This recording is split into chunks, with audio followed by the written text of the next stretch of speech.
ഈ രണ്ട് മുരിങ്ങക്ക ഉണ്ടല്ലോ, ഇതേ ഞാൻ ആ പുറകിൽ കാണുന്ന മുരിങ്ങ മരത്തിൽ നിന്ന് പറിച്ചതാണ് കേട്ടോ. നോക്കിക്കേ, ഭ്രാന്ത് പിടിച്ച പോലെ മുരിങ്ങ അങ്ങ് പൂത്ത് കായ്ച്ച് നിൽക്കുക. നോക്കിക്കേ, കണ്ടാൽ തോന്നും വേറെ എന്തൊക്കെയോ കമ്പും കോലും ഒക്കെ തൂക്കി തൂക്കി ഇട്ടിരിക്കുക, ഇതുപോലെയൊക്കെ മുരിങ്ങ കായ്ക്കുമെന്ന്. ഒന്ന് നോക്കിക്കേ, എന്താ ഒരു ഭംഗിയെന്ന്. നല്ല രസമായിട്ടാണ് കേട്ടോ കായ്ച്ച് നിൽക്കുന്നത്. ഇതെൻ്റെ വീട്ടിലെ അല്ല, ഇത് വേറൊരു സ്ഥലത്തെയാണ് നമ്മൾ കണ്ടിട്ട് അവിടെ നിന്ന് വീഡിയോ എടുത്താണ് കേട്ടോ.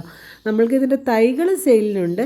ദേ എനിക്കൊരു ഗാർഡൻ ഉണ്ട്. അപ്പോൾ നമ്മൾ അവിടത്തേക്ക് ചെടികൾ എടുക്കാൻ ഇറങ്ങിയപ്പോഴാണ് ഇത് കണ്ടത്. അവർക്കും ഗാർഡൻ ഉള്ളതാണ് കേട്ടോ. ഇത് ഒരു ഗാർഡൻ്റെ പേരൊന്നും എനിക്കറിയില്ല, പക്ഷെ നമുക്ക് കുറച്ച് തൈകൾ കിട്ടിയിട്ടുണ്ട് സെയിലിന് വേണ്ടിയിട്ട്. തൈകൾ അപ്പോൾ ആവശ്യമുള്ളവർ ചോദിച്ചോ, ഞാൻ ഇതിൻ്റെ തൈകൾ തരാം, ഞാൻ നമ്പർ കൊടുത്തേക്കാം. ദാ എന്ത് ഭംഗിയായിട്ടാണ് കാഴ്ച നിൽക്കണേന്ന് നോക്കിക്കേ, നിറയുണ്ട്, കാട് പിടിച്ച പോലെ.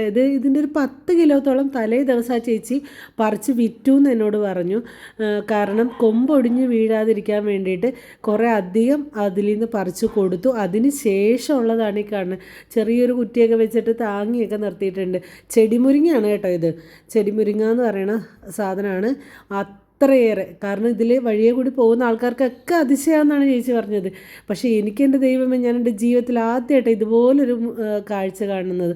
മുരിങ്ങയൊക്കെ ഇതുപോലെ പൂത്ത് നിൽക്കുന്നത് നമ്മൾ കേരളത്തിൽ വളരെ അപൂർവമായിട്ടുള്ളൊരു കാഴ്ചയാണ്. പക്ഷെ നല്ല ഇനം മുരിങ്ങ ആയതുകൊണ്ടാണ് ഇതിങ്ങനെ കായ്ച്ച് നിൽക്കുന്നത്.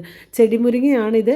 അധികം പൊക്കം വെക്കില്ല, നല്ല ഭംഗിയായിട്ട് കായ്ക്കും. നമ്മുടെ വീട്ടിലേക്കൊക്കെ വളരെ അത്യാവശ്യമാണ്. അപ്പം നമുക്ക് വേണമെങ്കിൽ മുരിങ്ങ പൂക്കുന്ന ഒരു സീസണിൽ മാത്രമേ ഉള്ളൂ. ഇപ്പോൾ വേണമെങ്കിൽ നമുക്ക് പൂവായിട്ടും ഇലക്കറിയായിട്ടും ഒക്കെ ബാക്കിയുള്ള സീസണൊക്കെ ഉപയോഗിക്കാം. അതിനുശേഷം ഈ സീസണിൽ നന്നായിട്ട് പൂക്കുകയും കായ്ക്കുകയും ഒക്കെ ചെയ്യുന്നതാണ് ഈ ചെടിമുരിങ്ങ എന്ന് പറയുന്ന സാധനം. അപ്പോൾ നമുക്ക് ഈ സമയത്തൊക്കെ ഒരുപാട് മുരിങ്ങക്കോല് കിട്ടും. അതുകൂടാതെ നമുക്ക് ഇലയും പൂവും ഒക്കെ തോരനും ഒക്കെ ആക്കി എടുക്കാം. അപ്പോൾ ആവശ്യമുള്ളവർ കോൺടാക്റ്റ് ചെയ്തോളൂ കേട്ടോ.